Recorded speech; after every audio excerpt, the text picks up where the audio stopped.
Hello there. I'm Charlie Ocean, and my pronouns are they, them. Welcome to Allyship is a Verb, a podcast for people practicing allyship for the LGBTQ plus community and beyond. Hi, my name is Andrew Lear. My pronouns are he, him, his.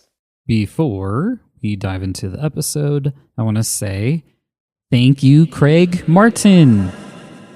I super appreciate you supporting the Indiegogo campaign. Happy New Year, folks. I'm back from the December break to finish out the second part of the season, so let's dive in. Andrew has lived quite a full life, which includes being an author and historian of gender and sexuality. His company, Oscar Wilde Tours, was founded in 2013 and was the first tour company focused on LGBT history. He's won several awards for his tours and academic teaching. I definitely encourage you to check out his offerings for the tours because he's got some in the United States as well as some coming up in Greece, Italy, and Germany. I am truly not doing his background justice, so please also check out his Wikipedia page. For now, I'm going to give you 3 self-reflection questions to think about during the episode. Make sure you stick around after the conversation for 3 more to take with you.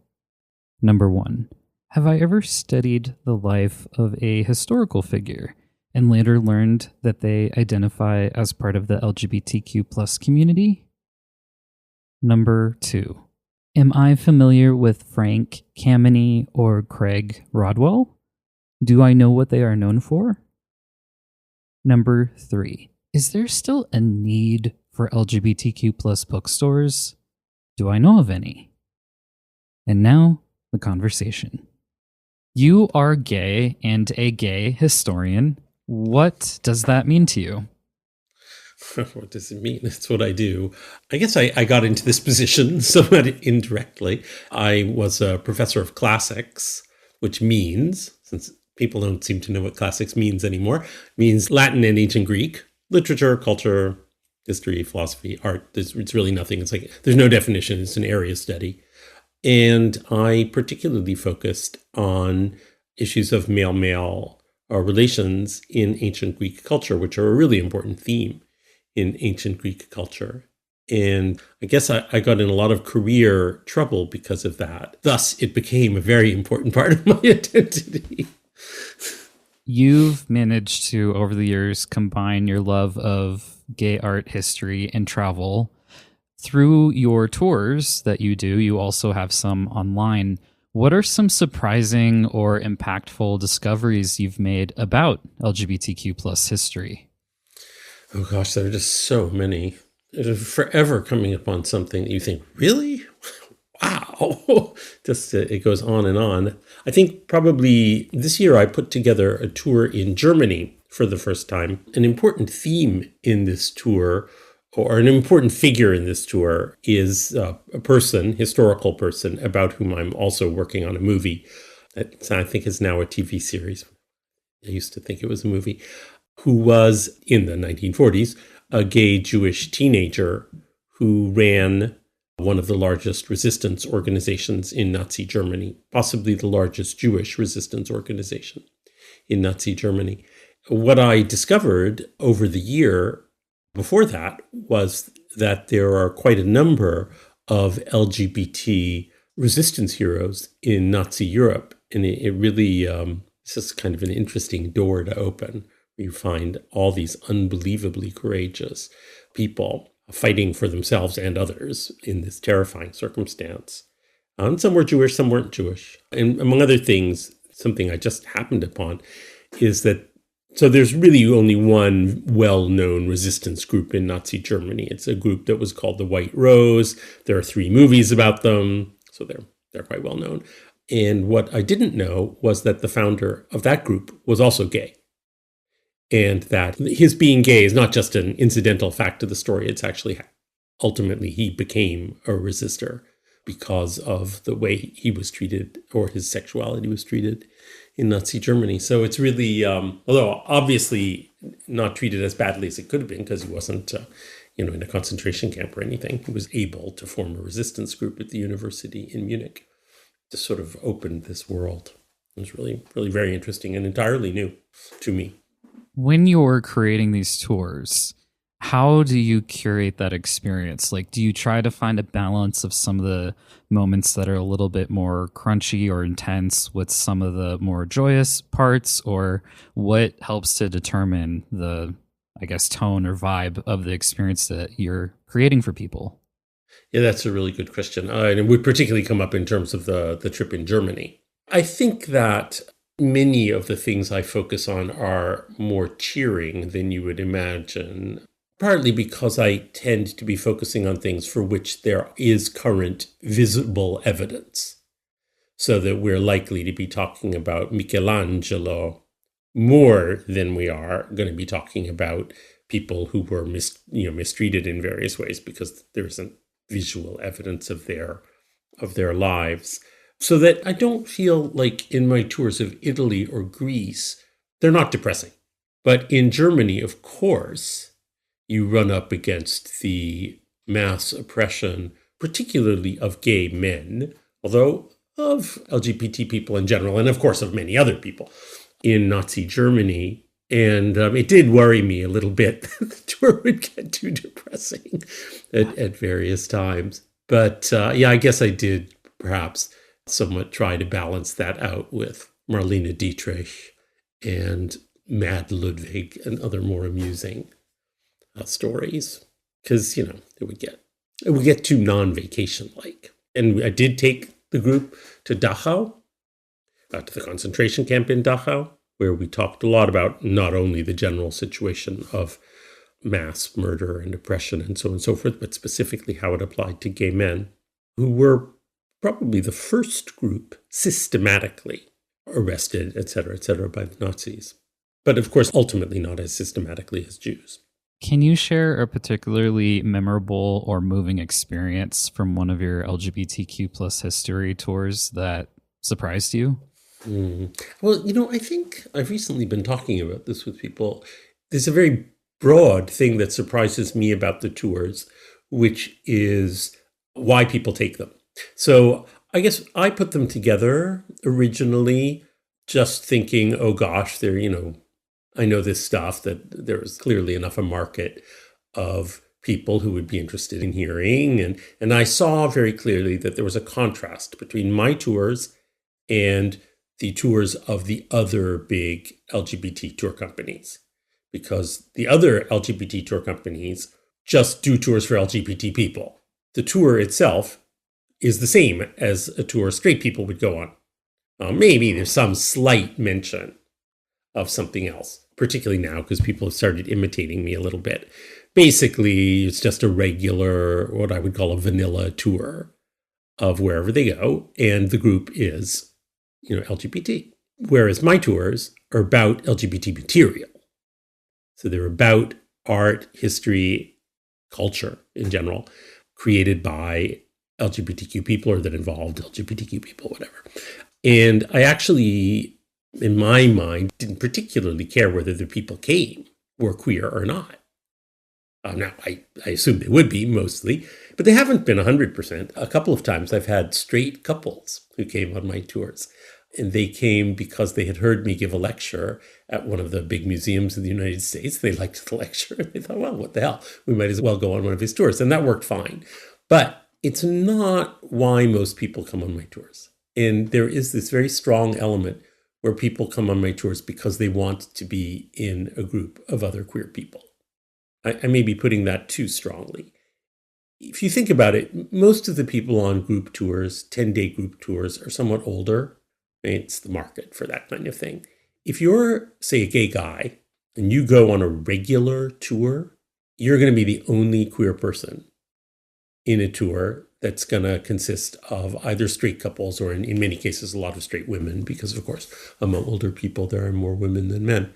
And it's not that it's horrible, but it is kind of isolating. It's, it's just not as fun, or we can't really let your hair down in a way. And so they really like being in an LGBTQ group. There's a feeling that it's a really comfortable environment. I think I do find that rather moving, that they really enjoy being together. I am myself rather a private person, I organize my tours. I'm with the group perhaps all day long. It's not like a vanilla tour. We have specific things interesting things that we're going to go see morning and afternoon most days. And so we go to them and we tend to have lunch together because that's, why it would be ridiculous to take people to things in the morning and afternoon, but leave them free for lunch. Just be a big waste of time. So I'm with them a lot. But in the evening, I don't necessarily plan on staying with my groups. I tend to have friends in the places we are, but I come downstairs and I see my group together, hanging, which I really like. And then one thing is people are always asking single people, because my groups are about half couples, half single people, generally. Very often the single people will ask me before the tour, do you think, will I be left out by the group? And instead I find in those groups, everybody is very conscious about all the different people in the group. And if somebody isn't there, they're asking where he is and why, what's wrong and why he hasn't shown up or something. So there's a very nice group dynamic that establishes itself. It surpasses what I imagined would happen. When you had your very first one, how did that go? And how many tours have you done since? Oh, gosh. So now I should say, by the way, that I had a very long background in the travel industry before I started doing these tours, because I speak French, German, and Italian all really fluently. And so for the normal travel industry, the non-LGBTQ travel industry, I'm kind of a useful person. And starting when I was 17, I was giving tours to groups in French, German, and Italian. And I started leading groups on long distance, 10-day, 20-day even tours, I think in 1983. And this is just a summer job, but it's a summer job I did every summer for more than 20 years. So I was very aware of many aspects of how to organize a tour and also how to handle a group of people. So the very first tour was in 2014. I did a press tour. I had planned a tour that would follow Oscar Wilde's life from Ireland to England to France. And the Irish government funded my running a press tour in Ireland to do just the Irish part of the tour with a lot of people from the gay press. So there were, I can't even remember at this point because people have moved around a lot, but there were people from Passport and Instinct. Now I don't remember where they were all from. Maybe somebody was writing for Queerty. So that was the very first tour. But then the first tour for customers was, I think, a tour in, I'm trying to think if Italy was the very first tour. I think so, yeah. In 2015. Yeah, I mean, it was fine. Maybe a little less smooth than it is now, because we've been doing that same tour for a long time. So both the company who set it up for me and I have filed it down to where it really works incredibly well. Do you know how many you've done to date? I don't really know, but probably about 15 maybe multi-day tours, because so they started in 2015. Now we've been through the tour season of 2023. So that would be 9 years, but there were 2 years in which there were no tours because of COVID. Mm-hmm. So 7 years of having tours abroad. And yeah, I think it's about an average of 2 a year. The first year there was only 1, but then some year I think I did 3. This coming year I'm going to do 3 as well. So, in your experience, what are some of the main themes you've seen emerge specific to LGBTQ plus art? Have there been any changes, or have there been pretty consistent themes throughout history? Yeah, there's been a big change in recent years because of, starting maybe with Paul Cadmus about 100 years ago, we have openly LGBTQ artists working on LGBTQ themes in an open way. And so that's, of course, different from what went before. Before that, the principal LGBTQ theme in art is male nude, right? The sort of object of desire is really probably the most I would say it's 90% in the Western tradition, LGBTQ art. Because there's also art in other cultures, such as in Japan, where the beautiful youth is also a very big theme, but not nude, because Japanese art doesn't really do nudity in that way. But there's also a lot of sex scenes in Japanese art, which are pretty rare in the Western tradition, although there are some from ancient Greece. But yeah, I would say that that's really what the vector of anything queer in art through most centuries in the Western tradition is the male nude. Whereas now, you get all kinds of things. I run a Facebook group called Gay Art and History, and it's really about the homoerotic tradition in art. So it's sort of the tradition encapsulated by Michelangelo's David. People are always trying to post other things now in it. And I always sort of say to them, look, that's great, but that's not what this group is for. There's the gay art group, so put that over there. But now, for instance, you have a lot of things where you have like guys smooching. It's a huge theme in art today. But that really is not seen in the tradition at all. So I'll tell you a funny thing that has changed. In the whole homoerotic tradition, because of the influence of ancient Greece, it's a tradition in which male genitalia are kind of small and out of the way, even very small sometimes, smaller than real. Whereas now, there's a very strong tendency in LGBTQ art to exaggerate the size of male genitalia. I don't know, as the lifelong jock, I've seen an awful lot of naked guys. but the genitalia I see in art these days are larger than the genitalia I see in life. Quite consistently larger.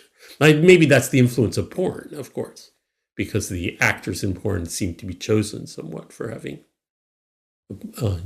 larger genitalia. Yeah. I'm sorry to talk about this so objectively. No, this is good. I don't share the prejudices of my culture at this point. I just, who cares? Well, in a previous conversation, you had shared with me that there is a human tendency toward repression of sexuality. And based on what you just shared, I think I see that. And it sounds like in some ways, maybe folks are just taking up more space because they don't feel confined by things like religion that have created those kinds of narratives. But I don't know, I guess, would you agree with that? I'm just theorizing. You know better than I. I think there's also a lot of pushback. Yeah. So people are pushing back against restrictions. It's not that they don't feel them. They do feel them. But in our society, they're free to protest against them. Yeah. And fight against them, which, to some extent, artists in the Renaissance were fighting against them by making somewhat blatantly erotic male nudes. That was already pushing back against the church. But we can do so much more openly than they. How did you become so passionate about unraveling this aspect of society? That's a really interesting question. I don't know. I think, and this is just very hypothetical, I grew up in Italy. I went to boarding school in England before I moved to, although my family's mostly American, partly anyway, before I moved to America. And I think that I lived in several different sexual cultures as a child. And I became, just as I speak all the languages of the different cultures very well, I also really noticed the differences in the way that sexuality is treated. And particularly because I was a teenage boy, the sexuality of teenage boys, which is viewed very differently in those three cultures. What are those differences for people who are not familiar with them? Oh, yeah, well, nobody's familiar with them because nobody talks about it. So in a large part of Italy, although Italy is in theory a Catholic country, and also in certain ways much more conservative about modern ideas of being gay. But on the other hand, sexual playing around between boys under the age of maybe 20-something is regarded as a natural part of life that nobody worries about. That certainly was never true in America, right?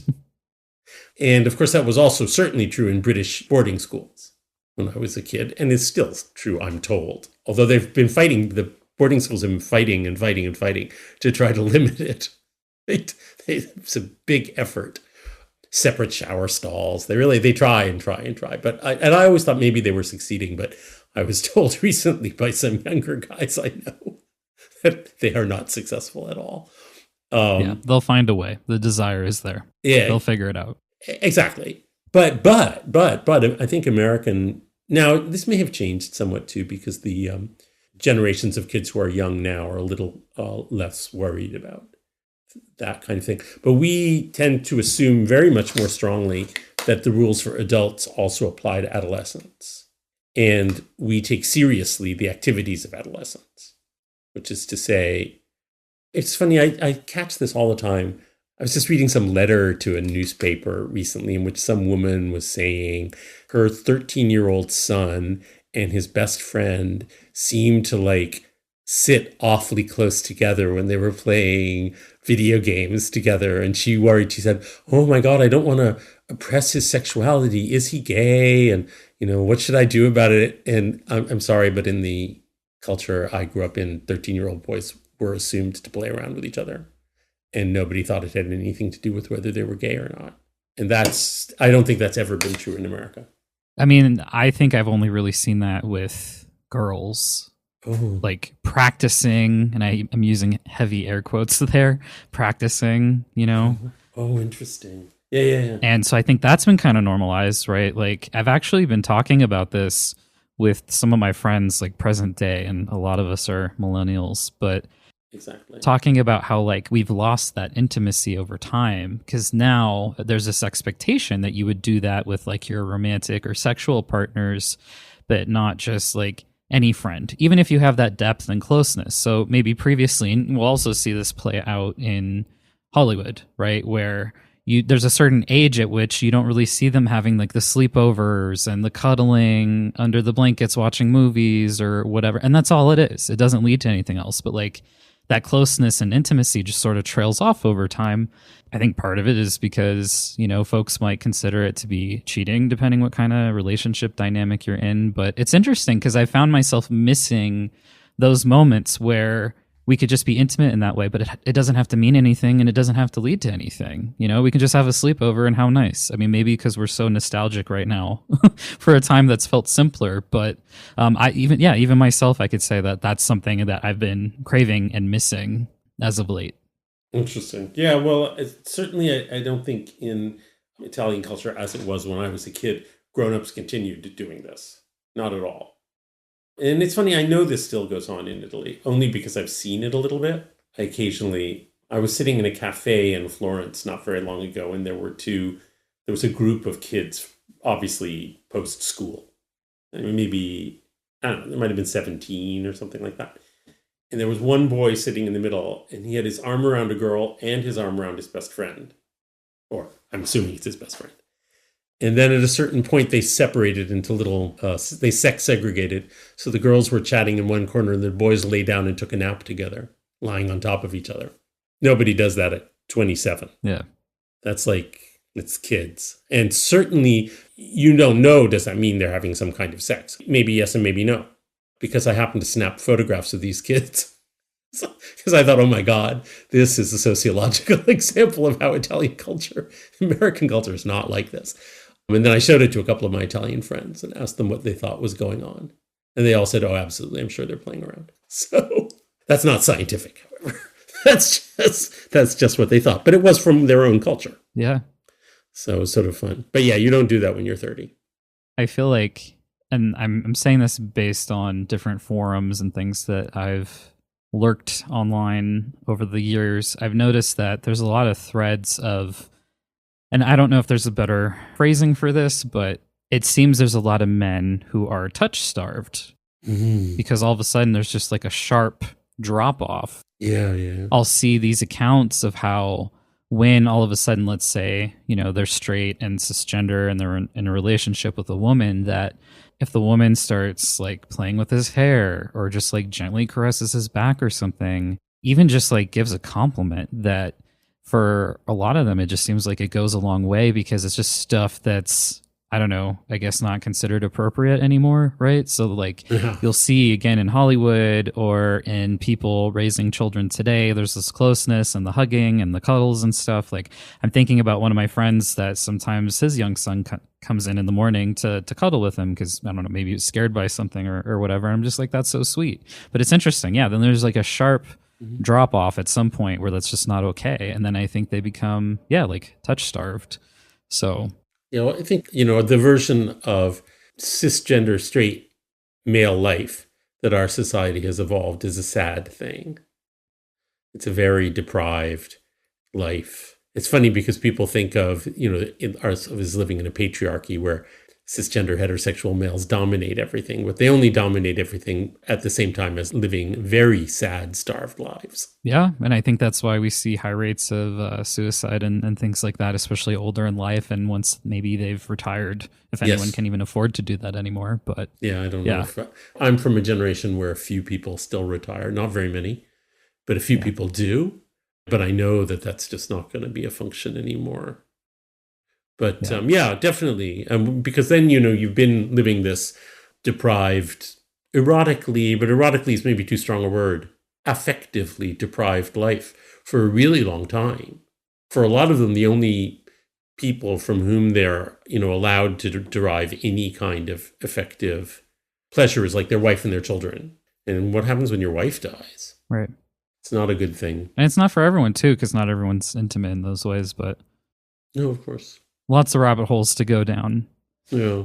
Reflecting on your experiences working in both the travel industry and academia, I imagine given how long you've worked in those careers, you've likely experienced homophobia or prejudices. Yes. So I guess I'm curious, what has that been like for you? And what kinds of obstacles or challenges have there been along the way?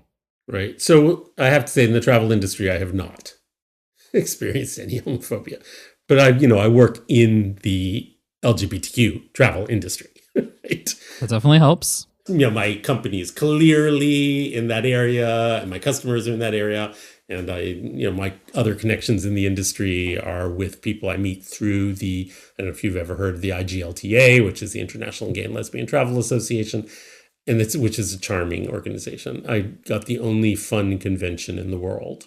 Delightful group. But certainly in academia, I ran into a lot of it. I have to say, I did not, as far as I know, run into very much homophobia in a direct personal level. That is to say, I don't believe anyone ever objected to my being in something because I was a gay man. I don't think I ran into that. I mean, sometimes you wouldn't know, but I don't think so. But I did run into an almost universal ban in my field on work on gay issues. It is often, a number of people have said that given my level as a scholar, my fame as a scholar, I really am a fairly famous scholar, it's just astonishing that I'm not a top level professor in a major school. But I have to say, I knew a bunch of scholars who worked on male-male issues in the ancient world, and not a single one of them has a good job. I mean, I do know some older senior scholars who did other things first, got jobs, and then did something on. Those guys have jobs. But in my generation academically, people who finished PhDs and things at the same time as me, there were quite a number of really bright people in the field, and they were all eliminated in one way or another. I'm the most cheerful because I found something else that was fun to do, but others are a great deal bitterer about it. And I was actually somewhat surprised because there was a young female grad student, she has a husband and a child, who worked on male-male issues in ancient Greek culture.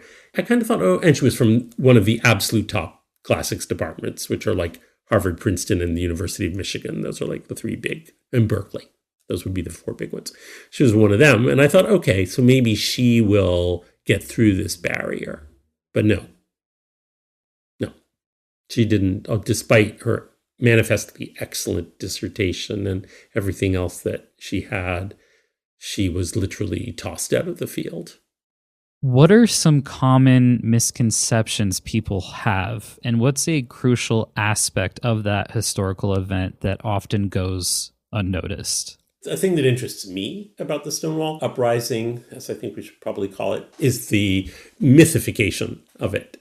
It was a very big event, judged objectively. It was the largest protest by LGBTQ people against their oppression. There were a few before that, which people spend a lot of time talking about right now, but they were all much smaller. So it was very large. But what was really remarkable about it was how much attention it got. Often you hear that the press didn't pay it any attention. That's not true. The press did report on those events. They did not report on it in a complimentary way. Even the Village Voice, which was, the lefty rag of the time, used the phrase, and I put this in quotes, the forces of faggotry. Wow. Well, yeah, wow. Wow. The journalist who wrote that, still alive, much regrets the phrase, of course, at this point. It was reported on, and it was reported on partly because some people decided to make it well known. And that was in particular, he really is the hero of one of the, there is a book about Frank Kameny now. In 2009, I went to an LGBTQ plus leadership camp, Camp Pride. Some of you know that if you've been listening for a while. We stayed primarily in Maryland that year, though we did hop to DC for a day in order to meet Frank, among other wonderful experiences. I got to take a photo with him when we were in an Italian restaurant for one of our meals. I'll be including the photo on the episode page. Unfortunately, we lost him in 2011. He was an American gay rights activist. I feel very fortunate that in all of the years I've done LGBTQ plus community organizing, I've gotten to meet some fantastic people that I look up to. There have been some folks like Leslie Feinberg that I'll never get the chance to meet. However, I'm so grateful for everyone that I do get to meet and learn from. So this is your sign. If you have someone in mind that you've been wanting to meet, go for it. Reach out to them. See them at one of their stops on a tour if they have one. Send an email. When we take the time to reach out to someone and let them know what they mean to us or what they have meant to us, I think it's a really beautiful opportunity for both people. There ought to be a book about Craig Rodwell. I didn't very much like Craig Rodwell, but he's a very important person. Craig Rodwell was the founder of the Oscar Wilde Memorial Bookshop, which was, among other things, the first gay bookstore. It's hard to point out to people now how important that was or how remarkable that was at its time. But nobody before Craig Rodwell had ever taken Plato's Symposium, Thomas Mann's Death in Venice, and the poems of Sappho, and put them all in one place and said, these things are part of a thing. So it was a really seminal thing, the Oscar Wilde Memorial Bookshop. And nowadays, we don't need gay bookstores anymore because you can just, do a web search on Amazon and say, I want a novel about trans 13-year-olds, and pop, your results will come up and you can just buy them from Amazon. But that was, of course, not true 50 years ago. So Craig was remarkable for that. Andrew's right. It is a lot easier to find curated lists online and quickly order from Amazon. To me, LGBTQ plus owned or specific bookshops are still relevant and important today. When I think of the Don't Say Gay laws and library book bans, it becomes more critical. They're more likely to carry lesser known voices and create safer spaces for people to be. Plus, folks like Mercury Stardust, the Trans Handyman, just did a book tour, only stopping at independent bookstores. They also carry historical significance. Even to this day, they're a beam of hope and resources in their local communities. I'm including a link to a very powerful story about what happened when a person was in crisis and called an LGBTQ plus bookstore. I hope you'll read it. I'll also be including some ways that you can find an LGBTQ plus or independent bookstore or bookshop near you. But he also had a remarkable role in the Stonewall uprising because the Oscar Wilde Memorial Bookshop was on Christopher Street, just about what you might call 2 blocks from the Stonewall, amusingly at the corner of Christopher and Gay.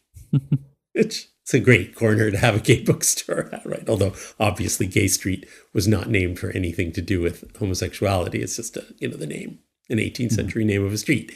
But anyway, at the corner of Christopher and Gay, there was this bookshop, and Craig called the press through the Stonewall uprising, updating people on what was going on. So he had a really important role in getting it to be well known. And he also had an important role in its being turned into a symbol, because he very consciously wanted to do that. And if you look at, right after the Stonewall uprising, there were several gay organizations were founded. There was the GAA, the GLF, these organizations which no longer exist.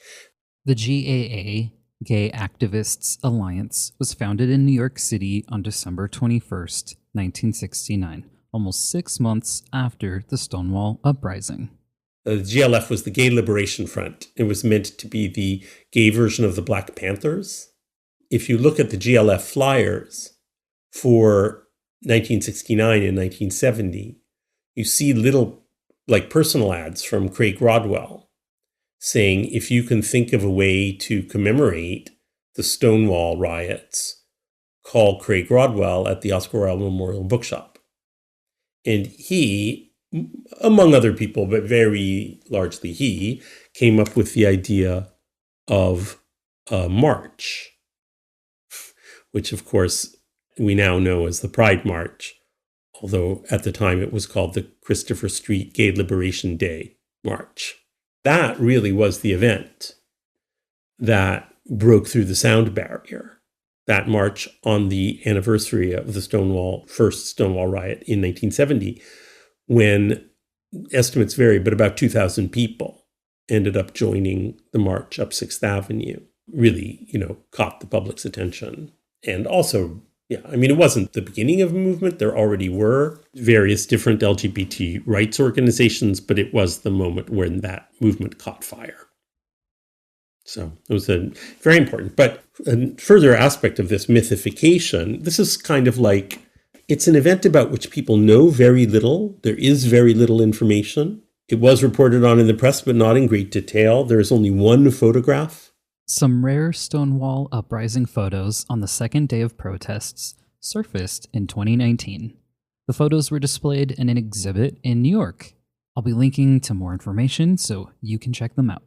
Of the riots taking place. It's a very vaguely recorded event, which is the foundational stone of a movement.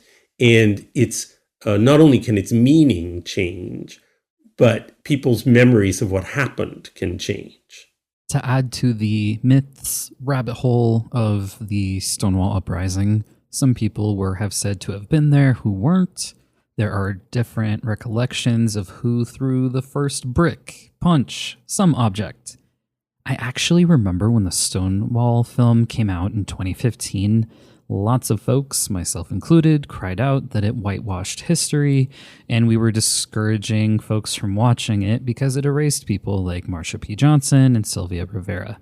Of course, it was another film centering a white, cisgender gay man, so it was disappointing, if even for that. Though it wasn't meant to be historically accurate as a film, some folks may take it as truth. Back to Marsha.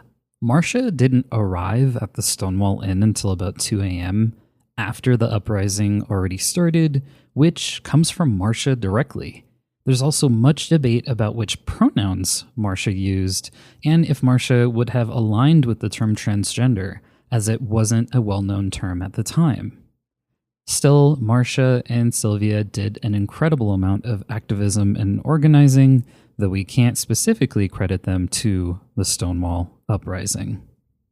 So we know by other means, especially when people are filling out reports and stuff like that, people can remember things differently. Of course.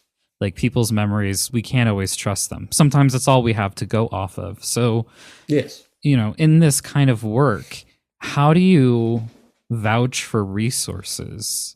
Or rather, how do you in this work vouch for sources? Like, I mean, I know sometimes I've seen that there's, I don't want to say wishy-washy answers, but like they kind of protect their asses, let's say, because they'll say, well, we think this based on this information or something. But like, yeah, what are like, yeah, how do you even begin to, yeah, validate and vouch for those kinds of sources?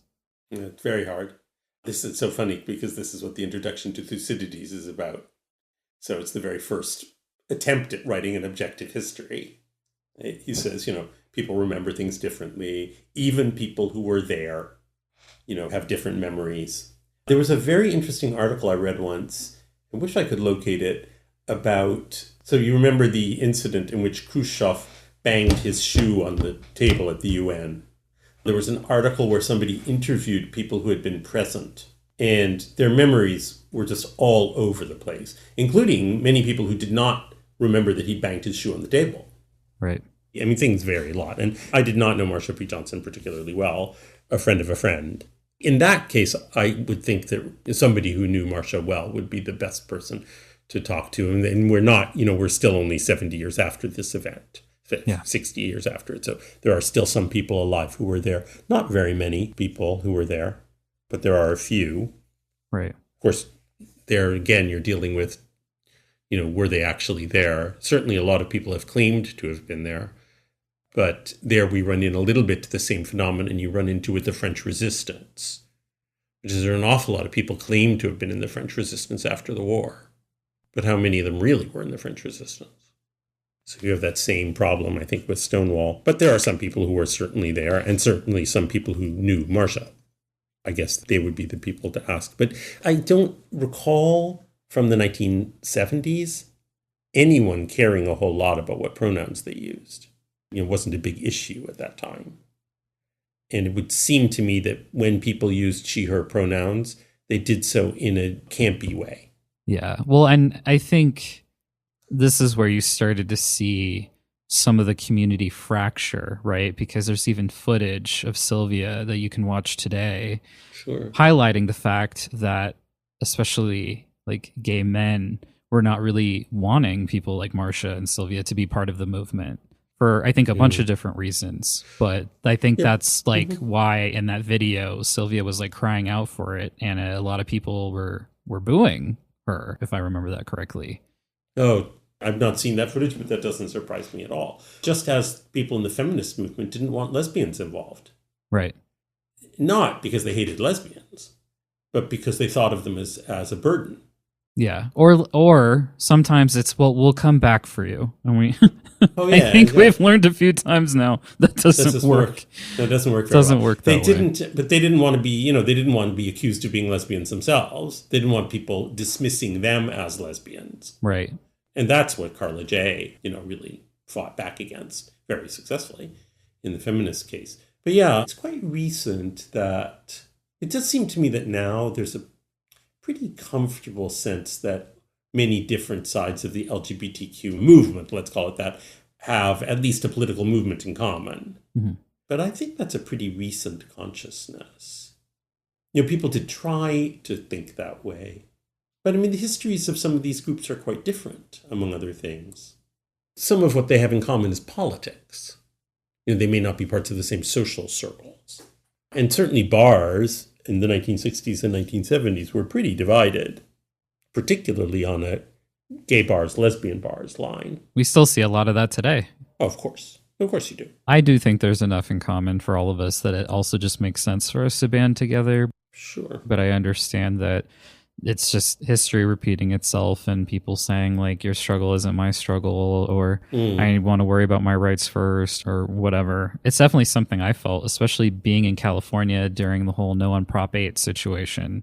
If you could have a dinner party with a few historical LGBTQ plus figures, who would they be and what would you discuss? So that's such a big question. I knew better than to ask him for one person because, of course, his answer was going to be Oscar Wilde. Yeah. Well, the party, let me think, who else would I want to have dinner with? For instance, I would be really interested in meeting Plato or Socrates. it would be really interesting to talk to Socrates and figure out how close what he said was to what Plato tells us, for instance. It would take a while, but it would be really interesting. There are a lot of people in the ancient world that I would be interested in meeting as well. Of course, fairly obvious for me. It would be kind of fun to have Nero at dinner and see whether he was a monster or not. Yeah, I mean, there's a lot of different angles you could take. I mean, especially if you want to instigate something, I'm sure you could bring in some people that may not share the same values and see what happens there. Yeah, they're just all. And now, of course, I have a very simple regret, which is that my little Jewish gay hero in Nazi Berlin only died in 2010. Oh, wow. Yeah. And so if I could only have heard of him a little earlier. I mean, I was telling an elderly friend in New York about him at one point, and he said, "Oh, yeah, I met him."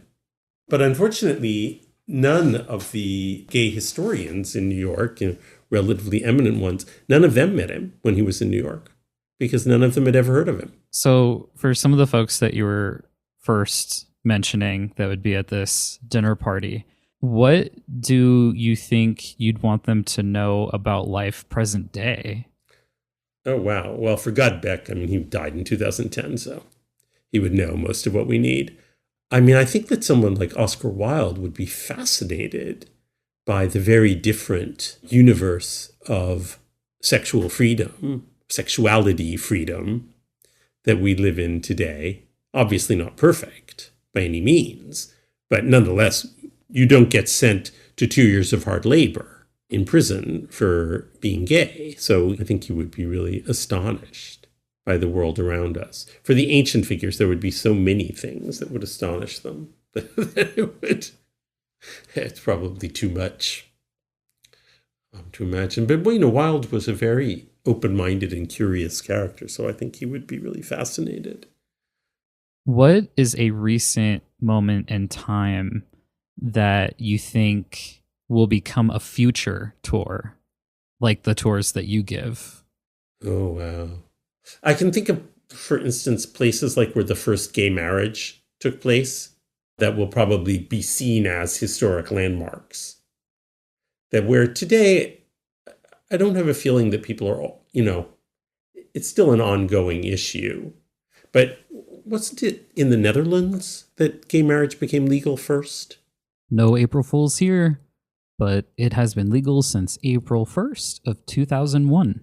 When you were mentioning it earlier about like hearing about more places, I know it's just been really interesting for me. I feel like every couple of months I hear about another place that's just legalized it. And I'm just like, well, this is amazing. Let's keep this up. And like Nepal or Uruguay or something. You think, what? They have gay marriage? Yeah. It's pretty amazing. No, I totally agree. I think the first gay marriage in America took place at Cambridge City Hall in Massachusetts. That is correct. Marcia, who was 56, and Tanya, who was 52 at the time, got married on May 17th, 2004. Because I think I was there. I think we went over to watch. I think the first legal modern marriage took place in the Netherlands. So I think that will become probably a kind of a place of pilgrimage in a way, rather like the Stonewall over time. Good stuff. Yeah. What's one allyship tip you'd like everyone listening to consider? This is both for people in the LGBTQ community and for the cis straight people. You have to remember that everyone you meet has their own story, which you don't know, and that they got to where they are through a complex process, starting in places that you might not be able easily to imagine, and that in order to reach them, you have to respect their whole story. And that's, I think, very hard for people to do. Obviously, we think of it more as like straight people looking at LGBTQ people, but it's somewhat true also for LGBTQ people. You have to, looking at people on the outside, imagine that they had a whole different life that may be hard for you to put together to get where they are in order to converse with them in any way. Andrew, thank you so much for taking the time to meet with me and record this episode. I know that I've taken a lot away from this conversation and have no doubt listeners will too. Maybe one day I'll catch you on one of your tours. If you are one of the kind souls who has left a review of the podcast, thank you so much. Whether you rated it or left a review, I just want to thank you so much for doing that. And if you haven't done it already, but you've been meaning to, here's your reminder. But for now, it is time for the final 3 self-reflection questions. Number 4. Do I think it makes sense for LGBTQ plus communities to organize together? Why or why not? Number 5. What do I think about men in certain cultures being touch-starved? Does that seem to hold true? Number 6. Is there someone I want to meet in my lifetime who is still alive today? Is there a way I could connect with or see them? Visit allyship.com for any resources and a full transcript of the episode. And remember, sometimes allyship means knowing that everyone you meet has a story which you don't know.